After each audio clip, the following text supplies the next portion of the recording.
And I'm just sitting there going, Tessa is just flipping her hair right now this entire scene.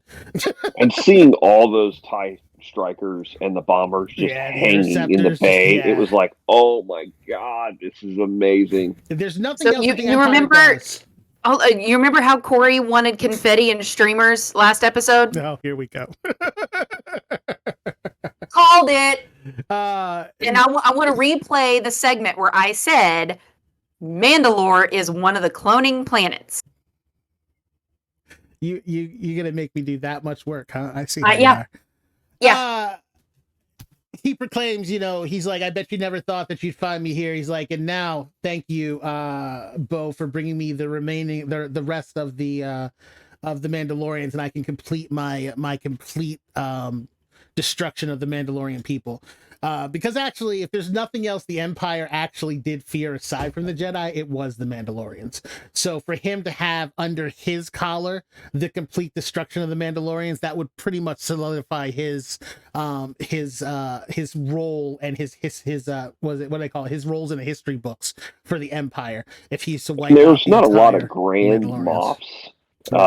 Him becoming a Grand Moff would really be that feather in his cap, so to speak. Yeah. And you even hear them say multiple times that no one can defeat the Mandalorians. Mm-hmm. Absolutely no one. In thousands of years of trying, no one has defeated the Mandalorians. Other than the Mandalorians. Only thing that has defeated the Mandalorians are themselves. Right. The Jedis couldn't even pull it off. So he finally gets them in where he wants them. He's got them pinned down.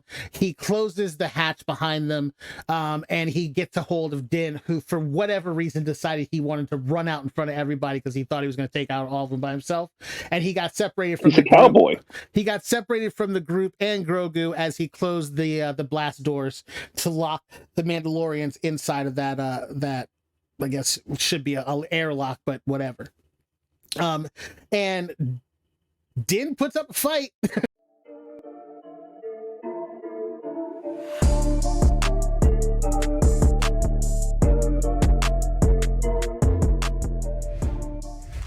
Welcome back, everybody, to the Breakdown Podcast. I'm Corey, and with me once again to help me break down the latest episode of The Mandalorian, it's Tessa, Richard, and Vic. Hey. What up? All right. I'm here. Let's just go right into this because we've got an episode to talk about. I'll let you determine whether it was good or bad. Well, this episode is chapter 23, The Spies. This episode... I double dog dare you to tell me it was bad. I double dog dare you. This episode starts off with Elia Kane taking a little field trip down into the lower city of Coruscant, where she meets up with a Viper probe droid, who is her contact to Moff Gideon, who we finally see back in this episode after his grand escape 2 episodes ago. When this scene started, I had to check to make sure I wasn't watching Blade Runner because that's what it felt like. Everybody says that. This had to be I mean, there's been a lot of Star Wars Blade Runner homages, if you will. This had to be the most in your face strong Blade Runner reference Well, the lower I've ever seen in portions Star of Wars. Coruscant are where all of the bad things happen.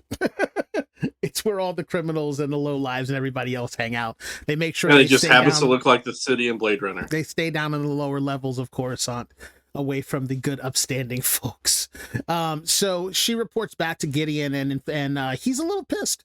He's like, why didn't you tell me what was going on? She's like, it's like an ever evolving thing. It's not like I could just walk off and call you and be like, hey, by the way, the Mandalorians are defending Navarro 7, which we then find out that the Ogorian Shard and his boys were not there by accident. They were actually there on the orders of Moff Gideon. So she informs him that as of right now, Navarro 7 is still ripe for the picking because the New Republic is not defending them. However, the Mandalorians have relocated to Navarro 7. He goes back and reports this to the remaining members of the Imperial Navy, as it were. They are the remnants of the Empire, and they are all now considered warlords, as they like to refer themselves, or the Shadow Council. And they are basically the Moffs and the Grand Admirals who survived the end of the Empire and are now hanging out in the Outer Rims, trying to control sectors of space as they rebuild and try to regain their power in order to retake the galaxy. It's the first steps of the First Order. And the name drops in this scene were amazing. Yes. So Moff Gideon has decided that he, needs some extra protection. Apparently getting captured and almost taken to a war tribunal was enough for him, so he's requesting to have some Praetorian guards sent to him.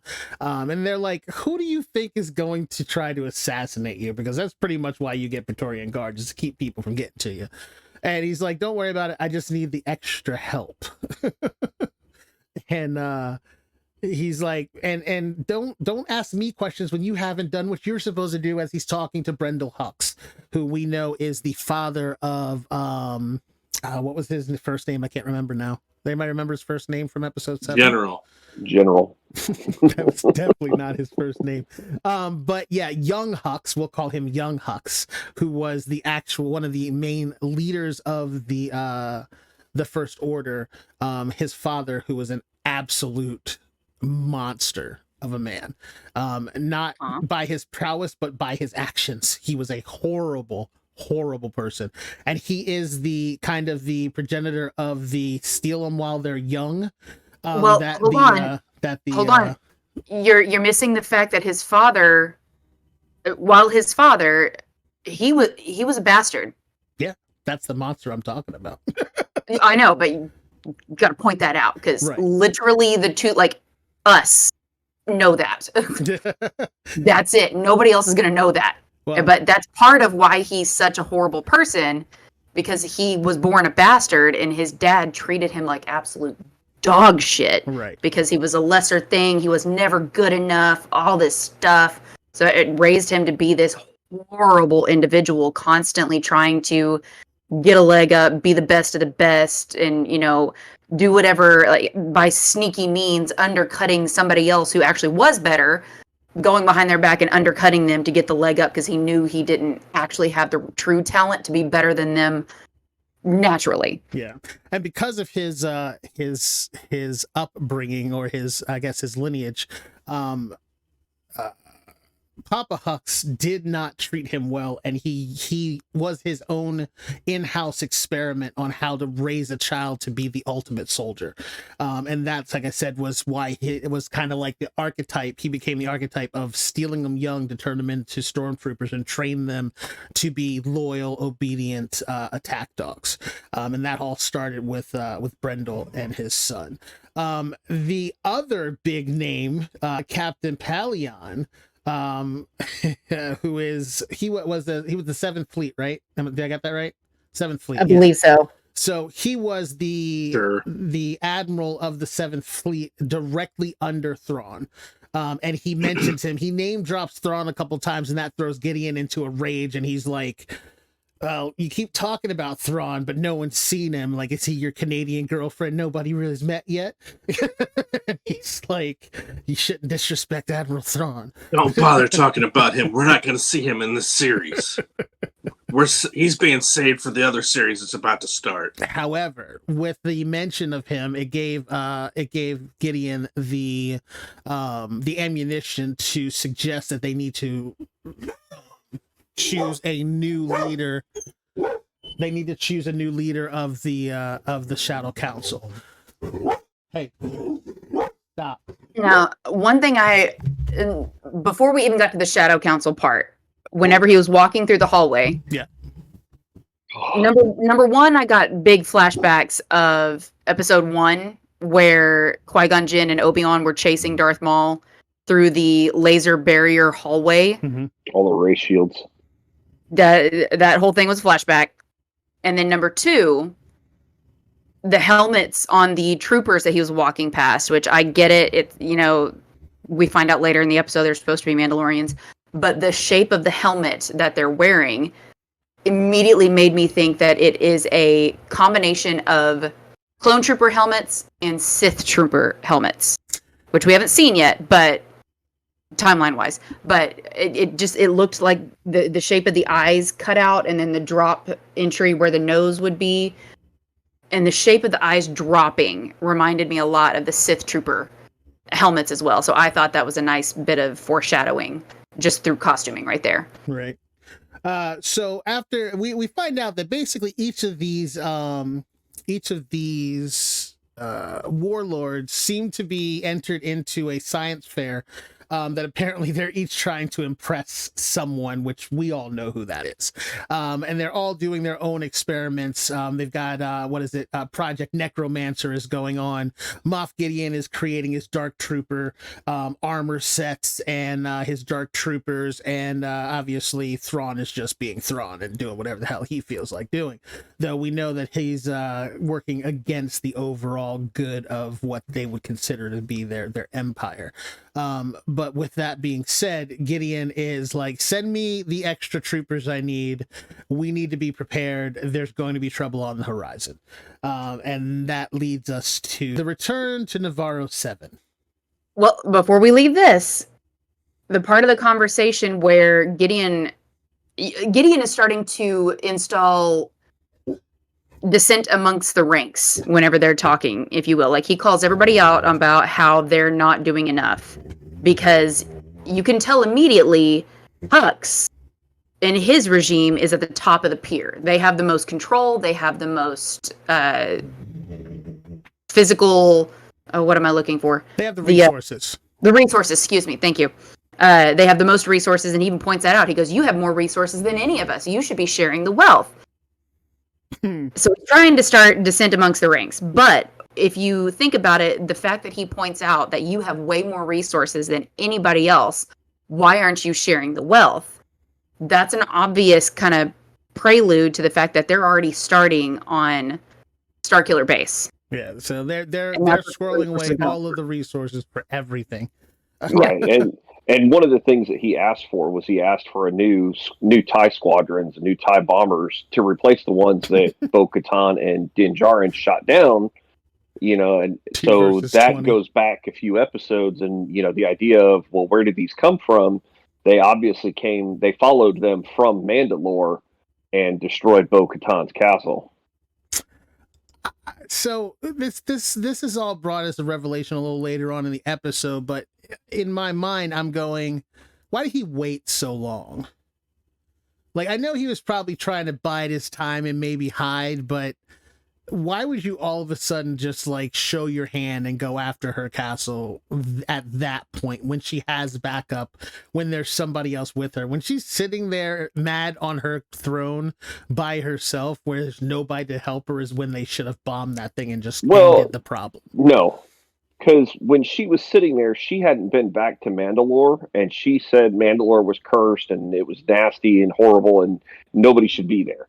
And she didn't know that Mandalore had an atmosphere, etc. So now that she has gone snooping, as he would see it, he now needs to take out the snooper.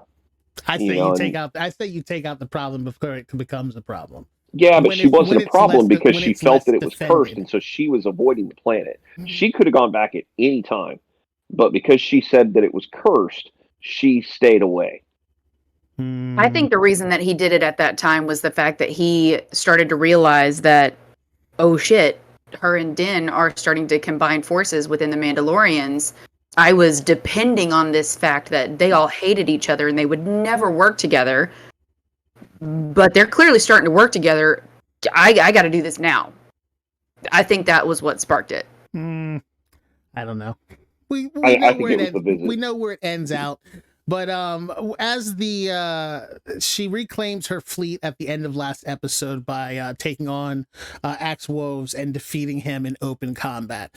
So her fleet returns to Navarro 7, and we get to see sort of the primitive town village that the Mandalorians are building up on the land that they were gifted by Grief Karga. So the appearance of the cruiser was straight out of episode 4. The nose comes in and you just see the bottom of the cruiser, and then the first thing I thought of was, how many cans of spray paint did that take? You know what? I said the same thing to Tessa. I was like, you know how much, like, who the hell? First of all, they were all that had to have been in their, like, just in their jetpacks, flying out there, spray painting that giant thing on there. I was like, that's crazy. I'd like to know how they did that. Did they have a gigantic stencil that they taped to the bottom of it and just sprayed inside of it? Because, like, the lines were perfect, and even if they were, hovering, to get those lines perfect, it's amazing. It's amazing artwork. I have the exact answer for you, Corey. We've actually seen this before in how this got done so perfectly. It's called Star Wars. Oh, yes. I forgot about that. Yeah. Ask stupid questions, get stupid answers. So you didn't sense the sarcasm at all, did you? The fleet flies in, and we get the armorer walks out, and she's looking at the sizable group as they fly in and they land outside of the village. I still think that when you have even a cruiser, let alone a Star Destroyer, enter into an atmosphere, there should be something more than just this quiet hum. You'd think so. It's such a huge displacement, plus all of those other cruisers and everything else coming in at the same time. Like I always think there should just be like some kind of like a global catastrophe should kick off somewhere on the planet when those things enter atmosphere. Yeah, you'd think that there's some kind of like loud noise or something when they enter the atmosphere, because like when like NASA launches a space shuttle, you always have it, you hear like when it breaks a sound barrier or whatever it is. I didn't go to college, so I don't know what, sonic boom. Sonic boom. Yeah, there you go. Like, I've heard that before. I was in Florida and heard that, and I wasn't even close to the city. So for them to be right above it and nothing happened, yeah, it's a little weird. But I guess it just goes right along with the explosions in outer space too. But you're trying to make sense of Star Wars space tech, right? Yeah, I know. And mind you, they do pretty good with the explosions in space. They do pretty good with the explosions in space. It's not totally. It doesn't happen though in real. Those are pressurized ships. As long as there's air inside of one of the ships, if the ship explodes, there's enough air for it to create a burst of fire, which is exactly what those things do when they blow up. And then they would go away. Have you seen some of the explosions? Anyway, the armorer, Bo-Katan, and Din, they get together and they start to discuss the plans to go to Mandalore and do a recon to try to find and reclaim the Great Forge, their ancestral heritage. This is the place where they're going to start to retake Mandalore, because if they can fire up the forge, then they can make sure that everyone is properly armed, plus the reverence and the overall their overall drive is to secure the forge. So when the armorer says, let's treat our guests to a feast, did anybody notice what was cooking? Yeah. So I saw that, and the first thing in my head was like, man, so much for those street hawks. Those baby street hawks just got put on the spit. They got rotisserie. But there is a possibility that was not the street hawks, because they have those giant chicken things on those planets that they usually use for I can't remember what they're called, moofs or something like that. They're like giant cow chickens, and I think that may have been a move. So I'm just not 100% positive. I was the first thing in my brain was that's what that was, but then I was. Did you say a cow chicken? Yeah, it's this weird. Is that like a cat dog? Yes, exactly. Like exactly the cartoon? it. Yes, that's exactly it. But it's called a moof. Anyway, Micken. It would be really messed up if that's what they did after going through all that trouble. They're like, yeah, we're just gonna eat them. Yeah. Did kind of suck though that like all of the night owls are sitting there just munching, and all of the covert are just standing there watching them like, God damn it, we don't get to eat until they stop and go away, and we can find. Well, they could have gone off. He already explained this like 3 episodes ago. They just walk off on their own thing, so they could have easily done that. But themselves. They weren't going to do that because they wanted to have They're the still, camaraderie and to talk. Well, and it's still not going to work. That means they would starve. It's not so much the camaraderie as there was still a distrust between the two. So the armor and the watch faction didn't want to walk away. The armor was going for camaraderie. That's why she offered to have a feast with them. Right, but that's why they didn't go away, was because of the distrust between the watch and the rest of the Mandalorians. So they didn't want to leave and go off into the wild one by one and risk either, being picked off or come back and somebody goes, oh yeah, this is my house now, not yours. Yeah. So we moved in while you were watching the Super Bowl. You went to go eat your Shriek Hawk, baby, and we took over your homes. As they are discussing what they're going to do, Bo is like, I need volunteers. I'm not going to make anybody do this, but we need to go. We need to go together, and we need to go as a group. Not as individual forces, obviously, because the covert has no vehicles, and they don't want it to just be a one-sided thing. The whole point of this is to bring the Mandalorians together, so they need to do this together. And one by one, I think it was what's her face jumped up first. Help me out with her name. Was it Sasha or was it Din Djarin, though? Sasha. No, Din was the first one to step forward. And then Sasha was the first night owl. Yeah, out of the individual, Sasha was the first one to get out. Which I think is kind of funny because that's not her name though. What's her name? Sasha her new name. Yeah, it's not Sasha Banks anymore. Mercedes Monet. Casca Reeves. Huh? Her name is Casca Reeves. They wanted to know her Star Wars name, Corey. I know what her real name is. Here's the thing I don't understand though. Is like anybody that's in the watch or whatever the hell they are considering themselves, if they seem to follow Bo-Katan because she has the blade and she says she wants to go do this, why didn't they just naturally step up and say okay? Because by their creed, they're supposed to be following her, and they just sit there on their hands. So, first of all, if you listen to what Din Djarin said, the blade means nothing to me and my people. Well, no. I know. Yeah, I'm not talking about him and the rest of the Mandalorians. I'm talking about Sasha Banks and everybody else. Was working with the other side. They're still like Richard said, there's still that mistrust there. But Bo-Katan was the one that's saying, I want to form this crew. Understood. And let's do it. But so they're still individual people who have they don't have to like snap to every word she says. Like she says, we need to do this. It's not the way it comes off. They say we have to do this as a group. And she asked for volunteers. She didn't demand that they go. She said, I want volunteers. Because she wants them to do it of their own free will so that they work together with the other side. Yeah, if she would have said group A, B, and C, you're going here, they would have snapped too, no problem. The fact that she started this whole conversation with, I want to ask for volunteers. Because that immediately gave them that option. She understands. See, that was her first mistake. As somebody who routinely gets asked for volunteers, like at work, no, you never say, okay, I'll do it. No, you stay out of it. None of my business. That was her mistake, and that's exactly what happened. Nobody wanted to volunteer at first until Din Djarin said, "I'm in," and then they slowly started to do it. They're like, oh, okay, well, that's the tough guy. Maybe we will do it. The tough guy.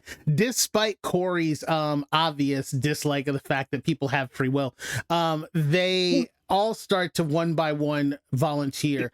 And again, the point of this was she wants them to work together. She wants them to want to do this. And that gives her the group of people that are actually looking to get back to Mandalore and be part of this process. And again, the armor also stands up and volunteers at the end because she realizes that, again, if she goes, like, if they're going to go to the Forge, she wants to be one of the first people there. So didn't basically everybody say okay? So now you're taking everybody? No. There was one ship full of people. There was one guy's like, nah, you guys, I think you guys got this covered. I'm gonna stay here. I'm gonna build this hut. Recon group that went down, and the rest of the fleet was in orbit, but the recon group were the ones that had to volunteer to go down to the planet. They were all going. What she was trying to get is people to volunteer to go down to the planet. And again, well, yeah, but if she didn't have any volunteers to go to the planet, then they're all up in orbit, and it's pointless. They all have for them to all be in orbit. They have ships to get down. Why are you arguing every point of this? Because we're just having a conversation here. We're just having a conversation here. But the argument to it is that there are people who do and don't want to do things, and that's not okay, but it is okay. No, I'm just making jokes. This is what I do. Have you not been? This is the first time on the show? Yeah, it is my first time on the show. This is the first time you have been this. You've talked more in this last 20 minutes than you have the entire season. Yeah. I know. So usually it's because I'm making up for last week. I didn't really talk a lot last week. No. We're not just talking about last week. You're usually one line quip three times in a recording, and then that's it. That's because there wasn't much to talk about. Now I got a bunch of stuff to make jokes about. Which YouTuber did you get it all from? No. All right, Brad Scott. Carry on. So she goes down. They go down to the planet. They drop in. The recon group goes down to make sure that it's clear, because she did inform them. She's like, "Look, this is not the planet that we remember. This is not the planet that we used to live on, because of the this is not the planet you remember." Because of the bombardment and everything else that's happened, there are the dangerous. It's brought out the troglodyte, the native-born people of Mandalore. It's brought out humongous creatures that have been dormant underground for years or whatever. So we need to be careful. So they're going down to recon the area and make sure it's safe for them to look for the Forge. Upon landing, they bring down the gauntlet. Everybody offloads and they go looking for the Forge. Okay. As they're going through, the children of the Watch, who a lot of them have never been on Mandalore proper, they lived on Concordia. They're looking at this like, oh my God, what happened here? Like, you guys used to live here. Like, this is crazy. They're actually seeing how bad it was for the Mandalorians that were on planet when the bombardment started, when he tried to completely wipe out the Mandalorians. And Wolves was like, I was here while it was happening. And the Heavy is like, oh, that sucks. Like, it gave them a little bit of respect for each other. One for, what he went through, and one for him going through it. So as they're going through, they are kind of going back and forth and having conversation and kind of gaining common ground. One thing that I did forget while Corey was jaw-jabbing about everything else in the world on the episode, one of the most important things that did happen while they were on Navarro 7 is Grieve Karga took old Bo back to his office and he presented him with a little something.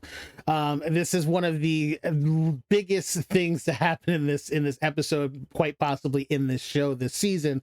IG-11 walked into the room, but he's been modified and turned into IG-12. The Elorians had converted him from a sentient droid into the mock IG-12 for Grogu to be able to walk around in and slightly communicate. Until he grows just a little bit, because they had to shove him in to that little space. Because that space that he was sitting in was barely big enough to put him in there. And once he gets a little bit bigger, he can't do anything with it. That's what the Elorians are for. They will modify it so it works for him then at that point. Just keep him under contract. Squeezy. That baby, no squeezy, dude. I love this species of character in Star Wars. It is one of the best ones ever. Like they need to forget about porgs and start mass producing them. Like I want more Babu Freak. That's what I want more of. Yes. Richard agrees. So the idea behind this, and I was surprised and very happy that we did at least get some kind of closure to the IG-11 situation, because like I said last week, I hated the fact that they were just like, we're just gonna let this go off into the background and forget that anything was done with it. And then of course, Dave, they just obviously did what they do and brought it right back out into the forefront and then closed the loop on it, and I'm okay with it.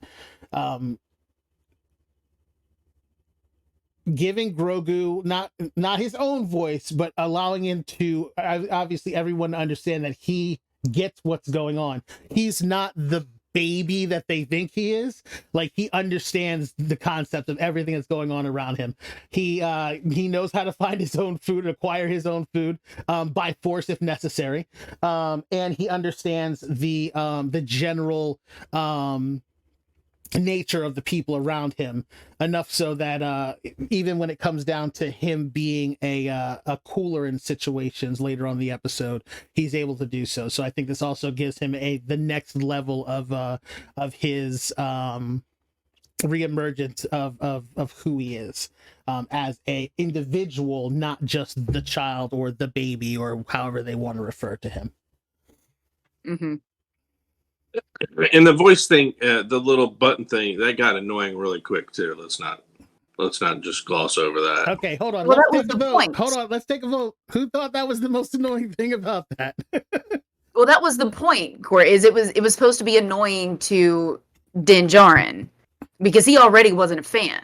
He was like, I don't know, I don't like this, blah blah blah. Don't be giving my kid. And it's easy to understand why, because yes, he's great with the Force and controlling things like that, but you can see with this machinery, he's not great at controlling that. Because, I mean, he keeps grabbing this food, he squeezes the food too hard and just makes a mess all over everybody else. Well, that he'll have it how mastered. to use it. Yeah, he'll have it mastered by next episode. Well, one thing that bugged the crap, I mean, I know we haven't gotten this far yet, that bugged the crap out of me is his pod at least had agility and protection. This thing has no agility and no protection. Mm-hmm. And it makes me freaking nervous. I think that's what last week was supposed to be about, the fact that stiff droids could actually be agile and mobile. I think that was a precursor for them throwing him in the IG. The IG droid, was, I mean, they weren't like assassin droids, but they did still have fairly good mobility. I mean, and apparently, and we'll talk about it later, they had really good mobility towards the end of the episode. Oh, something I caught. I know exactly what you're talking about. The IG models, if you watch the IG-11 when he was in action, he moved and contorted and rearranged his mobility in order to fit what he needed to do. He was able to walk through. He was riding on things. The IG models were basically the best of the best when it came to being a bounty hunter / assassin. I'm not sure you know what I'm talking about, but let's move on. I know exactly what you're talking about, but I'll get there when we get there. So the fact that he gave him, they gave him the ability to be more autonomous, I think, in this, and kind of have his own space. Yes, the pod did give him that, but I think that this is, and I'm with you, like, they should have put some sort of a drop down shield in front of his face or something to, you just stay you don't want to have to safety squint through the entire episode. But yeah, they should have definitely done a little bit more to protect him. And then I was like, give him some sort of a weapon, give him something that he can use to defend himself if something goes down. Hell, he can barely hold a fruit. You think he's gonna be able to hold a weapon? Thank you. That's what I said. Somebody? It doesn't. That's need exactly to hold what it. I said. He doesn't need to hold it. You put it on there so that it's controlled from the suit. It could have been a shoulder mounted blaster for all we care. He just needed something to help with the situation, and would not have happened. Not just be a. Well, I mean, it's bad enough you already gave a 10-year-old the keys keys to the car. He Now is you're not going a to give him the 10-year-old. keys to the gun safe? I He mean, is come not on. a 10-year-old. Not by He might far. have. I mean, okay, fine, a 5-year-old. Let's be honest.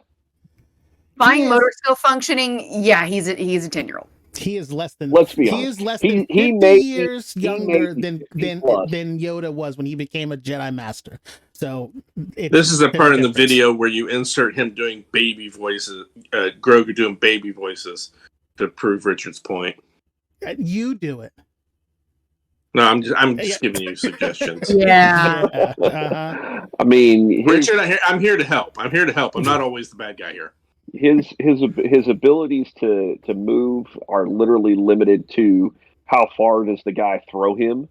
The springboard and how many flips he does in the air. And he hasn't formed complete words. He's essentially a 5-year-old, bro. It's that. You're still you're giving him less of his dues. He spent 2 years training as a Jedi.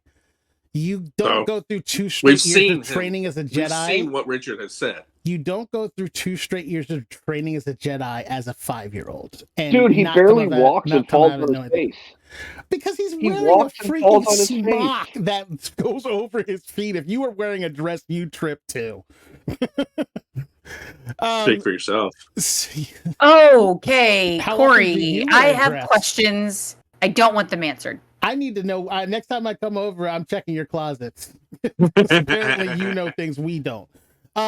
So as they are searching, as they're heading on to the Great Forge, they are actually come upon by a group of Mandalorians who have actually stayed on Mandalore and survived, and they are on a wind barge, which was another cool thing that you don't see very much. Those are in the extended universe in the books and things like that, but you've never seen them on the actual screen before.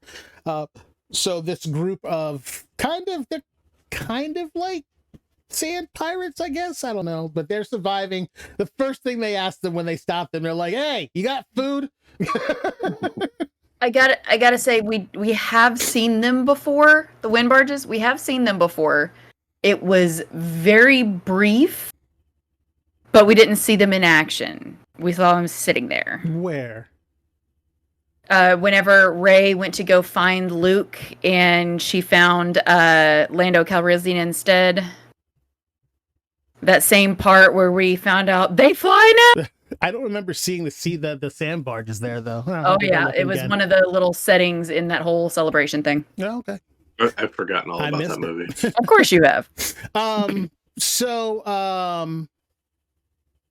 They group up. They tell them, like, hey, we want to go with you back to Mandalore.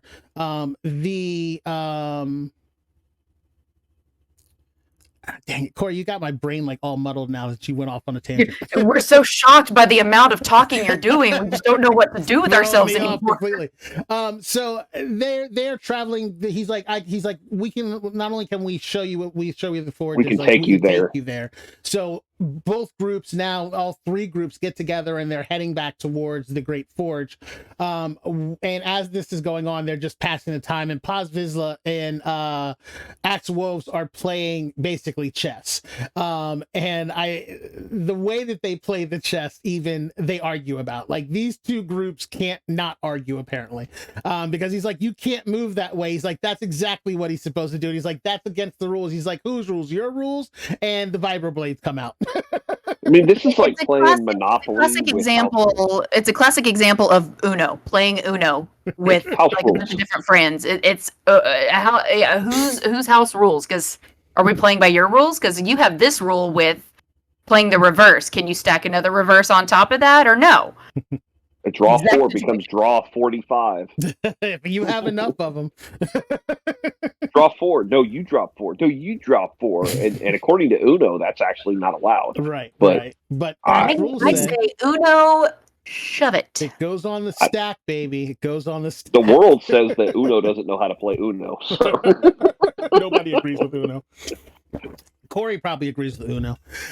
So they get into a fight, and everyone's just like, nope, let it happen. Just let them do it. Like, this is what Mandalorians do. They fight. But, like, well, even Bo-Katan says it was bound to happen, and it needs to happen because you have to do one of two things. You have to either establish who's going to be the dominant male in the group, or you have to come to a conclusion between the two dominant males that, hey, we're both, dominant, we can do this, but we can agree to work together and move forward.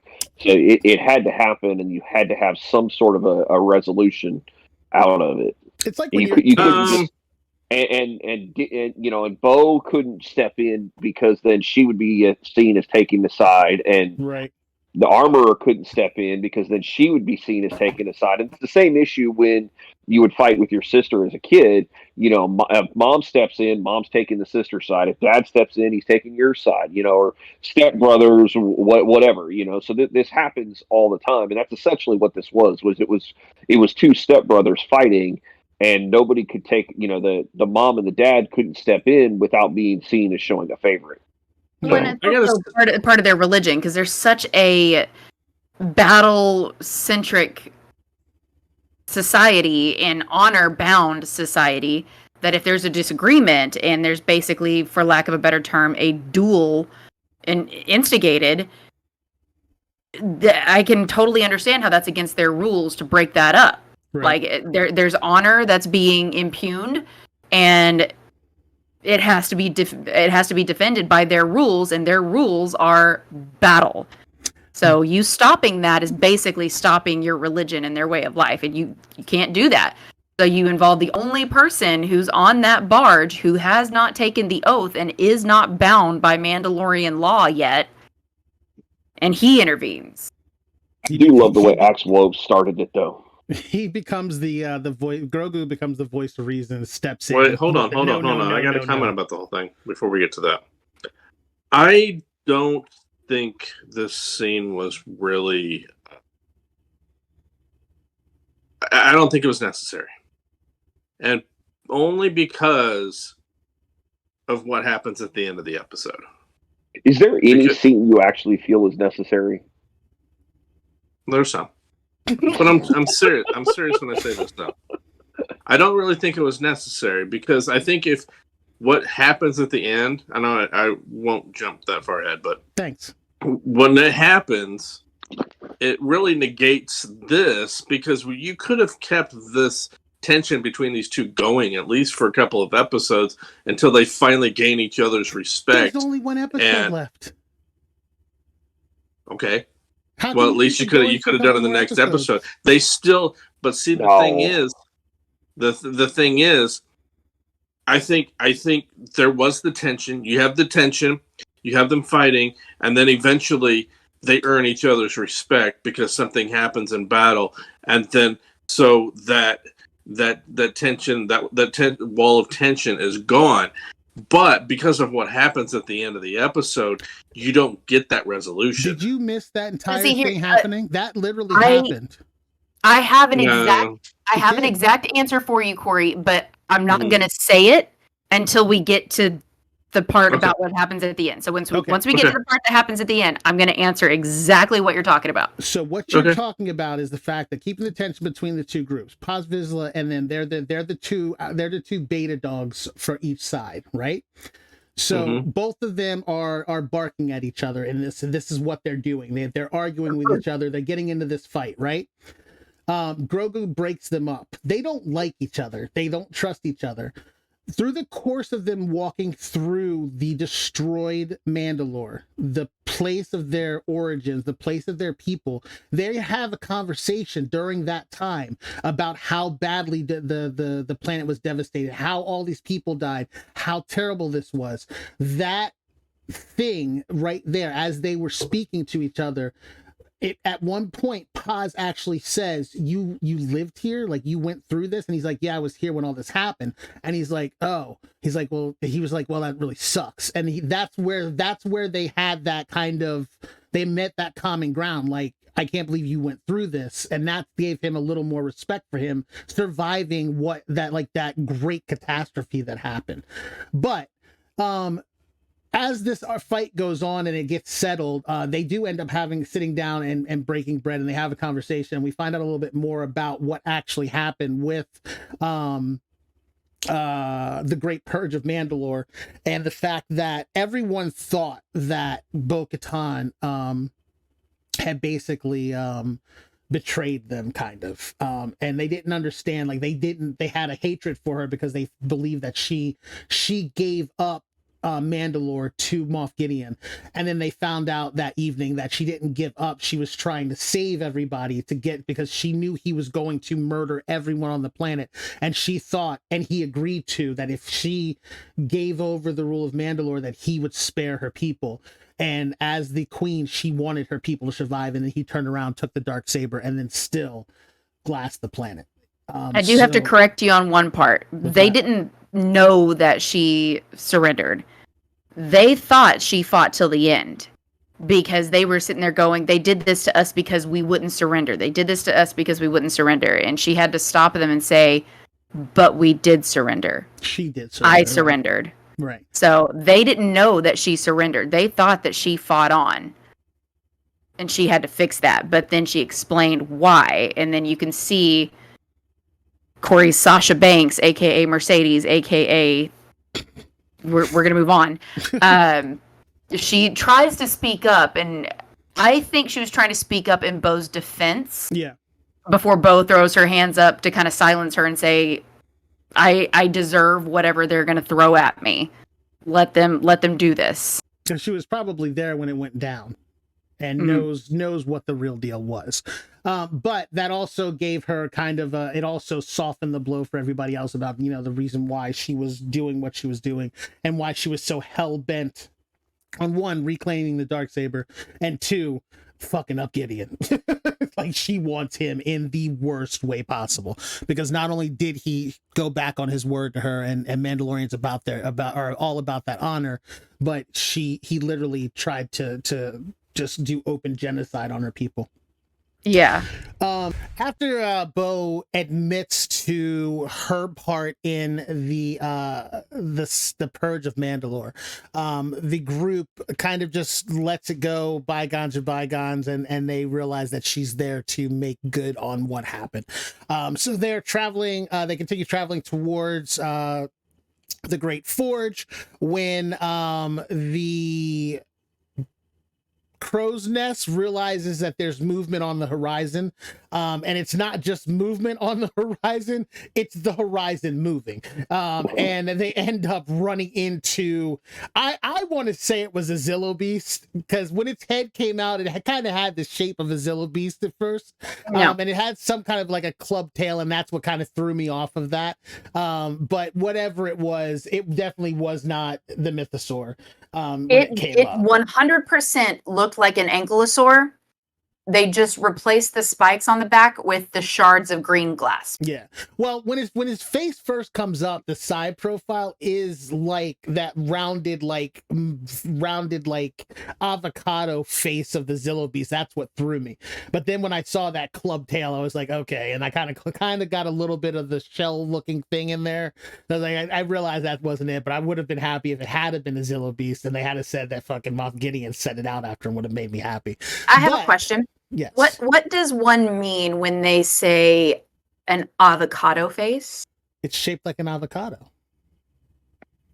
Avocados have a lot of different shapes. Nah, it's a pearish shaped thing anyway. If you cut an avocado in half, that's what that face looked like. Okay. I'll show you later.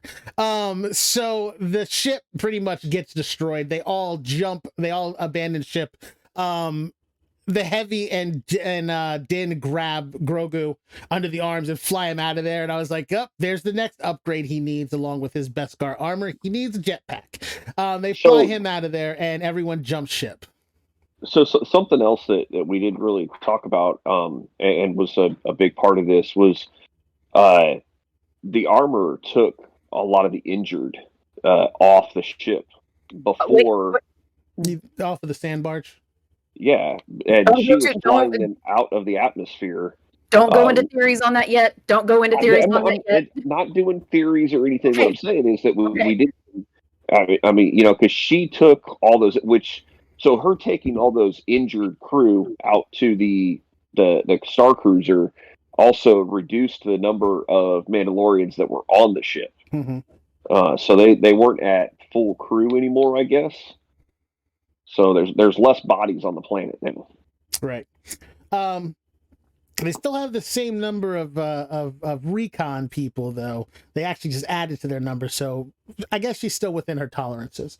So they all abandon ship. They all end up in a cave that leads down into the city, the undercities of Mandalore, and they start walking through and kind of reminiscing back on, what happened, what it looked like originally, like who lived there. And this is that part where I was saying to Corey, where you see the Heavy and Axe Woves are talking to each other as they're going through this. And Woves is kind of reminiscing back on how beautiful it was and what a great place it was, and then how terrible it was when the bombardment started.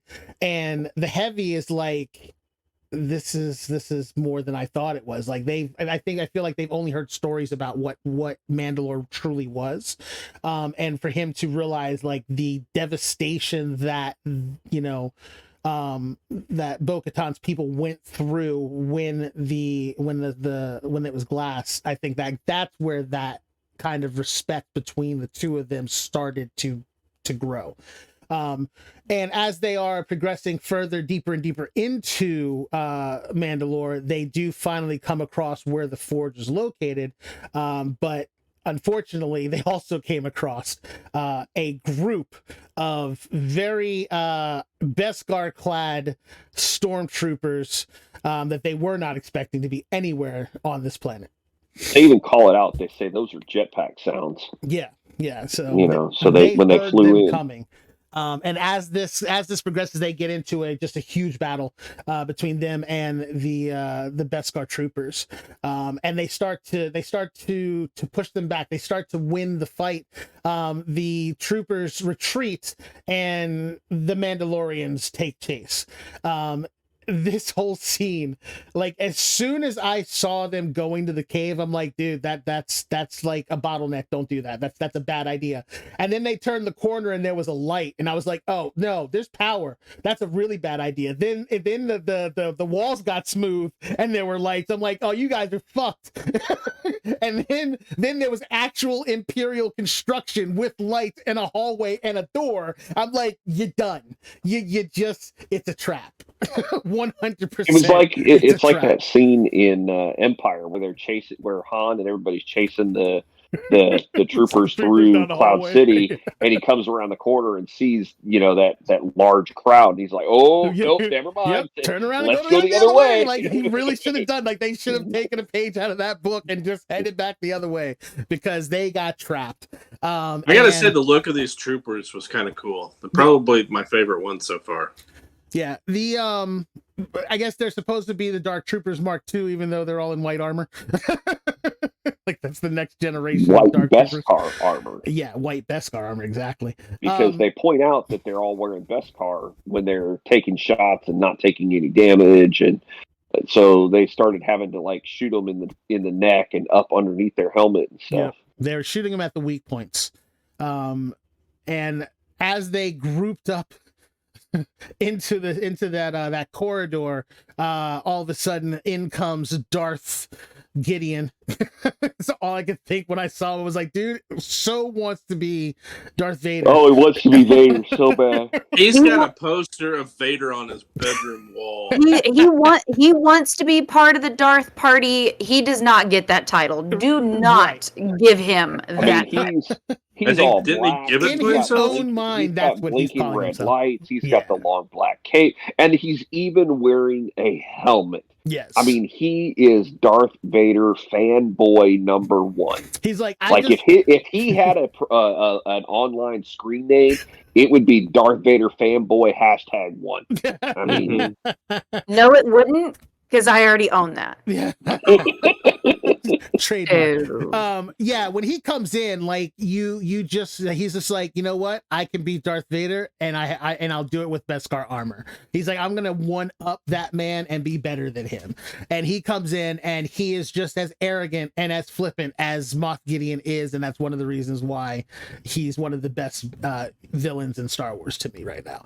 And he's just like, that's right, you found me. I bet you wish you hadn't have. I mean, he flamed through about 4 or 5 of those guys, but they finally showed that they actually had whips as well, and they subdued him and tied him up. I actually like that they got both of his arms, and then they did the cross up move to lock him in place. That was pretty cool. And Moff is like, take him for interrogation. I was like, oh, he's gonna make him hurt. Take him to the debriefing room. Yeah, he wants to make him work. He's gonna put him in that machine, and he is going to turn that his helmet's coming full... off again. Yeah, that's the other thing. Like I was actually hoping they wouldn't, that he would like walk up to him and rip his helmet off just to, humiliate him in front of the rest of his people. I really thought that was gonna happen, but then I was like, that's just too mean for them to do, and like that dirty right there. It's a full. Do you see who you're talking about? It's a full WWE Rey Mysterio story. Oh, I know what I'm talking about, but he's gonna want to savor it. Like he's Oh, look at Corey. he wants to savor it. It's because you just mentioned Rey Mysterio. No. How dare you step on his inferences? I mean, Richard's not wrong, but I mean, as far as him savoring it, no, I could see him. He's a total asshole. So for him to do that, knowing what the helmet means to him, to do that in front of everybody, that would have been writing character, and he should have done it. Hmm. Well, so by that, I don't think it's going to actually happen. I don't think that helmet's going off. It'll come. I think it'll come off in interrogation because he can't interrogate him with that helmet on. It's not going to work. Who says he's going to get interrogated? You think he's Who says he's going to make it that far? You think he's going to walk back and blast him, or he's just going to break out? Could break out. Okay, we'll see what happens. Oh, I just thought of a new theory. Oh, I'm writing it down. I'll hold it. Keep going.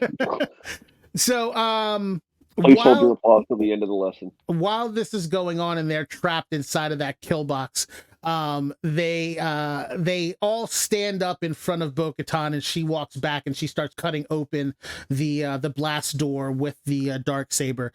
And as they start to retreat, the Darksaber that Gideon specifically said, "Give it back to me, it's mine." Exactly. And she's like, no. And that's when she faded in. She ends up making an opening for them to escape, and as they are going out, they're fighting off those the Beskar troopers, and Paz is like, you need to go, I'll cover you, and he just goes ham on those boys. He takes down like 12 or 13 of them. His heavy repeater just overheats, and I mean, not like, I saw the barrel getting red, but then it went all the way down to the end of it. And once it got down to the actual trigger point, he just started using it like a club. And then he just started clubbing them with his fist. And he was the badass that he has been since day one. And that's why I love that character. I do have to point out, last night, Richard, when we were in DMZ and you told Jeff, don't let that gun overheat. It's exactly what popped in my head, and I was like, "Oh!" All right. I kept waiting for it to overheat. To be honest, yeah. But I mean, also, are we going to skip past the thing about Bo-Katan cutting into the door, and we're not yet. I haven't gotten there. No. Yeah. We're not going to make the Qui-Gon Jinn reference. Yeah, yeah. I mean. When haven't you seen, if they needed to get away from someone, Ahsoka's done it, cutting through the floor. They've done it, getting out the doors. Like it's a common thing to escape, is just to hot knife through butter a door. Ahsoka? Huh?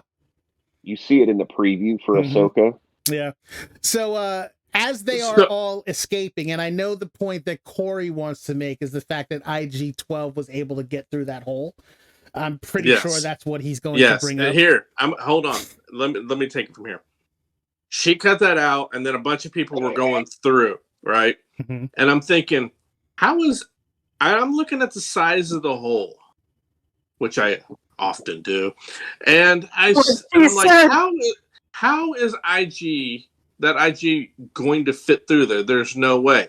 Then it cuts to Paz doing his thing, and then it cuts back to them, and now IGA is already through the hole. I'm like, oh, that's how he did it. However, I know you did not notice this. When they cut back to him, he was bent in half and he stood up and then started running. So whatever happened, he literally bent down and somehow pushed himself through that hole and then stood back up. So I knew you were going to bring that up because I when I first saw it too, I was like, how'd they get him through that? But they show him like he is bent almost in half when he stands up and then he starts running off with the rest of them. So the idea is that he did something.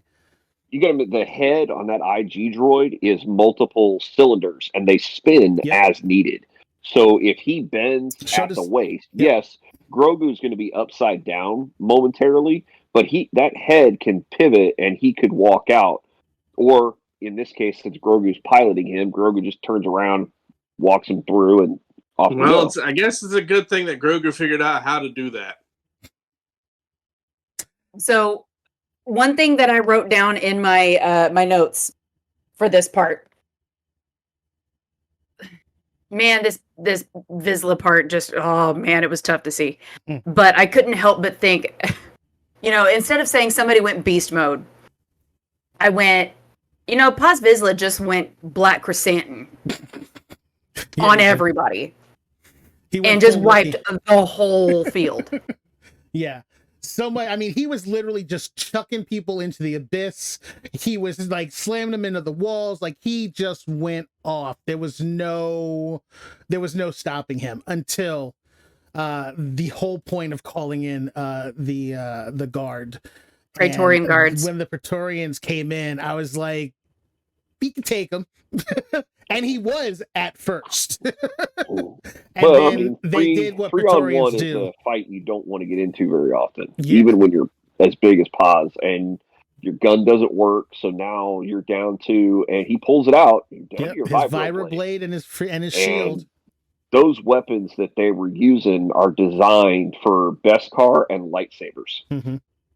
I gotta say this, at least the writers were like, you know what, we're not gonna have him fighting one-on-one with each one of these guys. All three of them attacked at once. Oh yeah, they jumped. Typically it'd be this guy number A is going to fight, and then this isn't a martial arts movie. Yeah, exactly. That's what I mean. It's not when you saw Rey. It's not when you saw Rey and what's it his was face? Totally a Rey and Kylo. Yeah, but if you watch Rey and Kylo fight them, they're all going in on them. They're like going in one and two at a time, and then they peel off, and then they come back in. Like it's a choreographed fight. Where this was I'm still stuck on guy number A.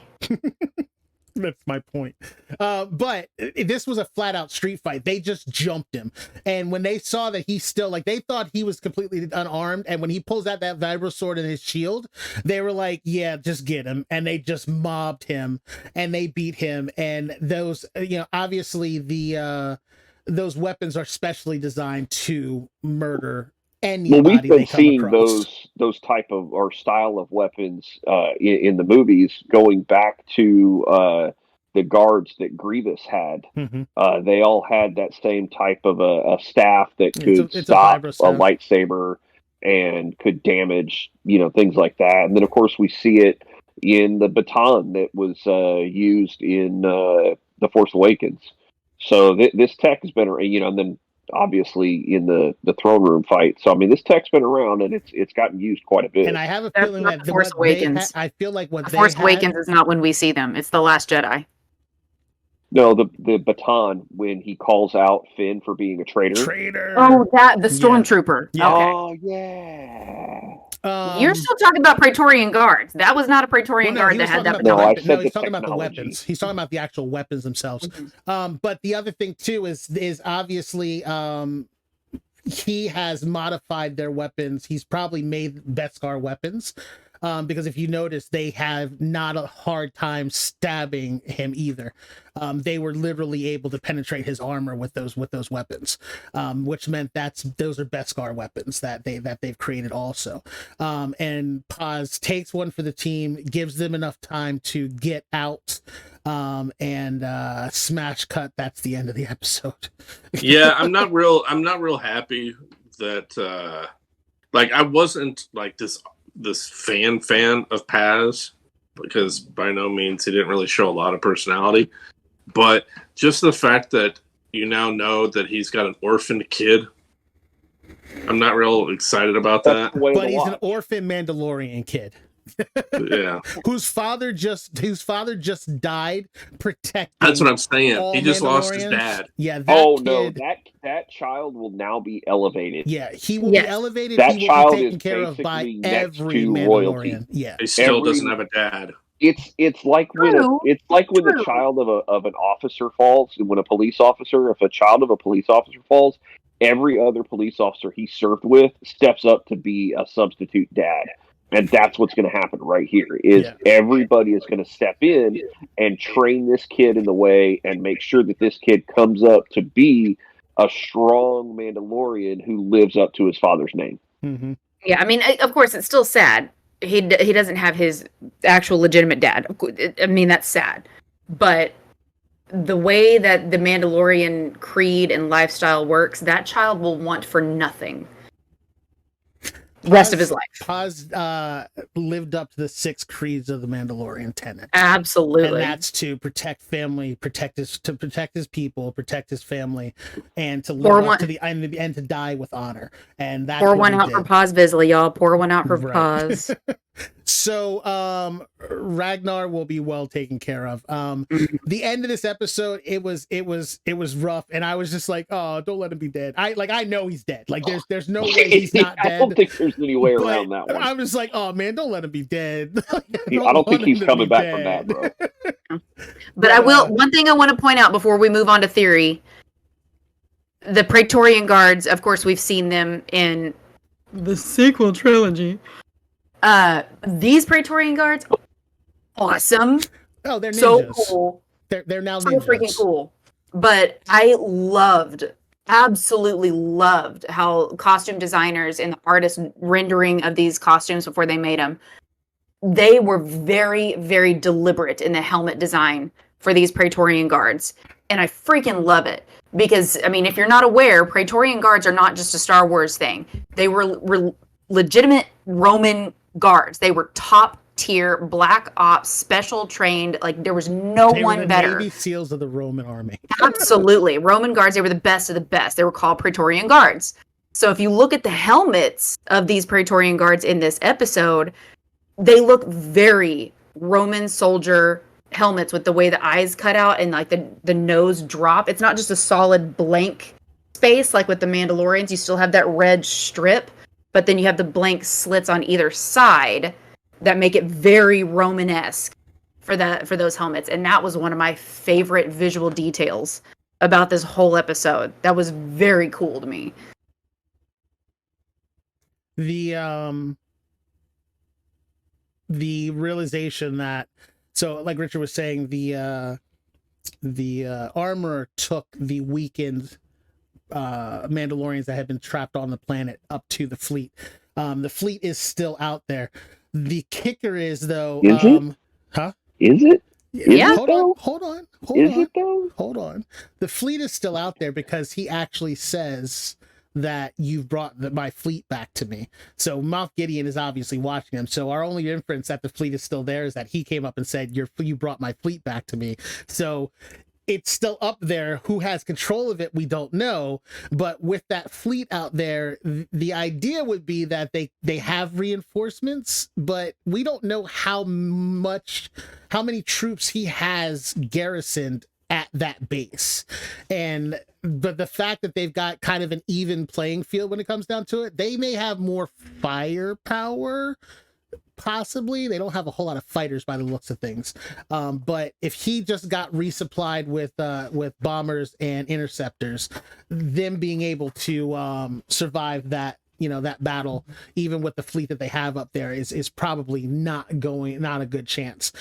So my theories as of for next week's episode is obviously that they're going to attack the fleet. The fleet's going to fight back, but they're going to get assisted by what is it, the Adelphi squadron, which we'll get. I think we're going to get to see Zeb again. Zeb will come back. He's gonna show back up, and then we're gonna get a pretty big battle out of that. My question is whether or not any of the other warlords show up to help Gideon, or if they just let Gideon, they realize that Gideon's in trouble and they just we have other things to do. We're not gonna be coming. What would be interesting to see is if Thrawn drops out of hyperspace right at the end of the episode, because the episode's going to be a cliffhanger. Mm-hmm. And so Thrawn dropping out of hyperspace right at the end of that fight and just going,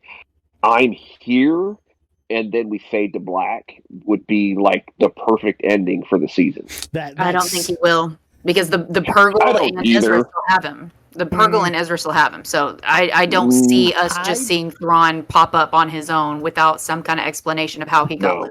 I don't think that they have. I don't think the Purgles still have him. I feel like what's happened through the course of this time is the Purgles took him, yes, but he's been making his way back out of the Outer Rim more than likely, and that's and he's been in communication with what's his face, Palian. And that's why he's been like talking him up, but no one's seen him. So I think they're still going to keep him out of the story. They're just going to keep talking him up. So they're just going to name drop him a couple more times next episode. Well, okay, wait. I just thought of this. If he does get loose from the Purgle and Ezra, mm-hmm. I don't think it's because of anybody who is a remnant of the Empire. I think the assistance is going to come from that Night Sister that we met in the episode, the book of where Ahsoka first meets off right against her and takes her staff that's made of Beskar. I think because we've already seen in the previews for Ahsoka that Night Sister's coming back and she is in Thrawn's throne room in his ship, and that it's very obvious that she's a dedicated, loyalist to him. But you have to remember, so I'm thinking that if he gets free and comes back, it's going to be majorly attributed to this Night Sister that's loyal to him. You have to think about how long they've actually been gone, though. Remember this time frame. When from the time that they disappeared to now has been, what, 15 years? 20 years. Is it 20? Okay, so it's been 20 years. Because Rebels was BBY, mm-hmm. and we're now... And Rebels was like 4 BBY or something like that. Yeah. And we're now at like 17, 19 so ABY. Anywhere between 15 and 20 years. I don't know. But with that being said, like I can see like the Purgles took them, and I feel like they probably took them into the outer rim. And then him and Ezra kind of had to work together to get out of the Outer Rim. And at that point, once he gets back here, now he just finds out that the Empire has been decimated. There's no real command structure within the Remnant, and he's gonna come in and want to take over, but realize he's better off not doing it. He's better off doing his own thing and let them just fail, gloriously on their own. I feel and like the thing about Thrawn is that Thrawn doesn't have to come back immediately. Right. He could go back to the Xi Empire and just chill. They have long since said they wanted him back. He's actually gone back to them numerous times and stayed within their hierarchy and refined his skills and his strategies. So he doesn't have to make an immediate return back to known space. He could very well have hidden out over in that Chi sector of space and just chilled out and licked his wounds before coming back. Yeah. So next week's episode, I'm sure is just going to be a ridiculous like star battle, a space battle. A rescue attempt, obviously, to try to recover Din is definitely going to be mounted. So we're going to see that. But it's being that it's the last episode of the season, it's gonna definitely have to be left with a very, very heavy cliffhanger, and hopefully, it won't be done badly. So we'll see what'll happen, especially since the length of time. Wait, you say that, has this show even been renewed for another season? Yeah, this is a 5-season story arc per Dave Filoni and Jon Favreau. Yeah. So there are 2 more seasons that they have said they want to do a minimum of 5 seasons, and their plan is to actually cut it at 5. They don't want to push it too long. The thing is, though, and there's an article, and I think Vic actually sent it to me, that Dave Filoni has basically said that, Grogu is Jon Favreau's baby, and he can do whatever he wants with him, but they want to make sure they cut it off after a certain time frame because they don't want to get into sequel storytelling timelines. They don't want to interfere with timelines that are already out there and start retconning too much. There's always a little bit of retconning going on when you're filling in gaps, but they have to work with the storyline that's already established. One of the other things that they talked about too was the fact that they are looking to have the Mandalorian story end, and with his story ending, the idea is that they're going to introduce over the next 2 seasons a bunch more independent characters that they're going to then allow to enter into some of these other IPs that they're coming out with, so that they're creating a story that is going to be going on while the original trilogies are going on, but be in another portion of space, so they'll be their own story. So they're trying to make sure that they can continue doing more Star Wars stories, but not have them have to have anything to do with what we know as the original timeline. But these will be happening during that same time, but just in different parts of space, so you can tell more stories, which I'm fine with, because more Star Wars just means I get more Star Wars. And you've got, what is it, Skeleton Crew is actually supposed to be taking place during the High Republic. So that's like way past history type stuff. So that's going to be some old school stuff there. Can we do theory time now? Oh yeah, theory time. So we already did. No. Tessa has like a book full of theory time she's been holding on to. I'm assuming Tessa's got like 30 theories that she needs to throw out. I've purposely not brought up the theory that I wanted to talk about because I have a feeling you're going to say something about it. So I'll talk about it once you go into it. To be nice, I've narrowed him down to 3 major theories that I want to talk about. Okay. But yes, I've got like 4 pages worth of theories. 3 major ones that I want to talk about. Theory number 1. Moff Gideon took over the Mandalorians. Horns on the helmet, freaking obvious. And the fact that he said the Mandalorian way of life will live on through me made me want to punch my television. I'm sitting there going, who's you? I feel like the Mandalorian portion of that is just him still being more of a fanboy. I can see where that is, yeah. But I just have a really strong feeling that it's Mandalorians. Theory number 2. Star Wars seems to, especially in this series, seems to be going hard on the whole Viking lore, Viking way of life, like the whole, like the way the Vikings lived. And like, because you've got Ragnar Vizsla, which is, Ragnar is a very common Viking name. You've got Balin Skoll. Skoll is a very Viking name. Shin Hati, and these are the 2 Dark Jedi from the Ahsoka series, by the way. Shin Hati, very, very Viking name. So my theory is that they are going to use the Mythosaur to cause a Ragnarok type event where they're fighting against the remnants of the Empire to reclaim Mandalore. And think of the Thor Ragnarok movie, where Thor was trying to fight his sister, but he couldn't overpower her. She was too strong. And he said, you know what? I might not be strong enough to defeat you, but he is. And then the Ragnarok monster comes through and destroys all. So the idea of this is they're fighting it out with him and his dark troopers. They get to the point where they can't defeat him, and Bo goes down to the living waters and coaxes the Mythosaur up. And she's riding it through the air. No, it just. I don't think it'll be Bo. It comes to the surface and it destroys the the Gideon's people. And as it I don't does think so, it'll be Bo though. I don't think it will be Bo You don't because think? I mean, again, remember, Mythosaur is a massive, very violent beast. Yeah. And there's only one person in that group that can control something like that. he who tames Here. Red Horse. Here's my prediction. They're gonna be fighting Darth, whatever his name is. Don't give him the title of Darth. No. He's gonna be on a bridge fighting, and then all of a sudden, out of the water, this thing comes, and Grogu's riding on its back, and as it's flying through the air, it just eats him, and then it lands back in the water, and then the end of the and then that's how it It's ends. gonna come up and do the Jurassic Park on him. No, it's like in Beetlejuice.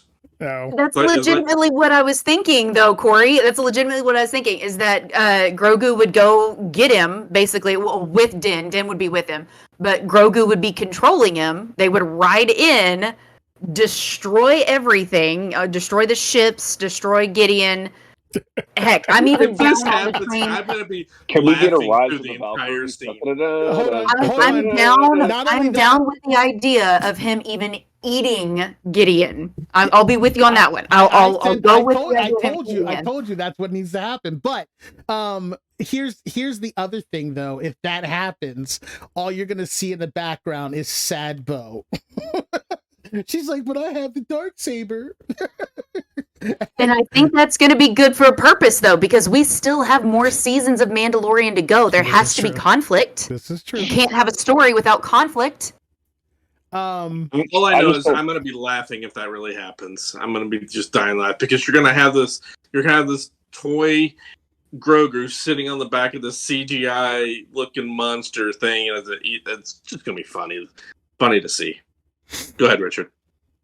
No, I'm just saying. I don't see it happening because I don't see them elevating Grogu to that level. Here's It probably my won't, thing. but it's Here's still my funny thing. that way. I don't think that it'll happen. As much as I would love to see the Mythosaur just chow down on him, like I said, Moff Gideon is one of the most prolific bad guys that they've had in Star Wars in a long time, and I don't think they're gonna waste him on a comic ending. Like They're not that. going to kill him You know what I off mean? yet. Like I think that he's much better looming in the shadows. Like he's gonna if he gets In his the ass- shadows, he's gonna get his butt whipped, and then he's gonna just like skulk me, off. Batman. He's gonna skulk off, and then we're gonna always be wondering where's Gideon, and that's gonna be a big thing. Especially with the name of this episode being Spies. Mhm. There's got to be more, and there's a network that has evolved somehow. You can't write Gideon off this quick. You know, there's just no way to write him off. And Giancarlo Esposito, he makes such an amazing villain. I cannot see wasting him on. I hate that they've only basically had him in 2 episodes. Yeah. He really deserves so much more screen time. Well, thank you for bringing up the spies thing and the fact that we only saw one technical spy that we were aware of in that episode, because that brings me to my third theory. And I just had. I thought you were done. No, there's. I said I had 3. Corey, shut your mouth. There's one I more. thought we did 3. Here it She comes. said like 4 pages, bro. Know your role. Shut your mouth.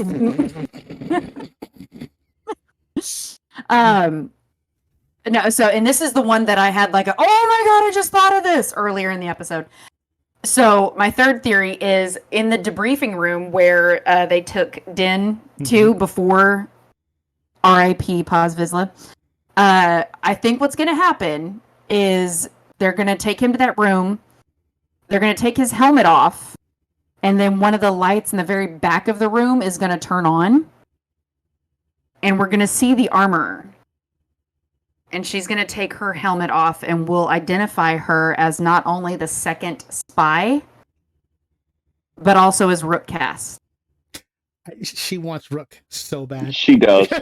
she She wants Rook the so mall. bad. Sorry, and The Rook horns to on be a her thing. helmet. I mean, Yes, I know. I mean, you can't deny it. You cannot deny it. The horns on her helmet, and then the fact that Gideon had horns on his helmet. I was like, oh, dude, okay.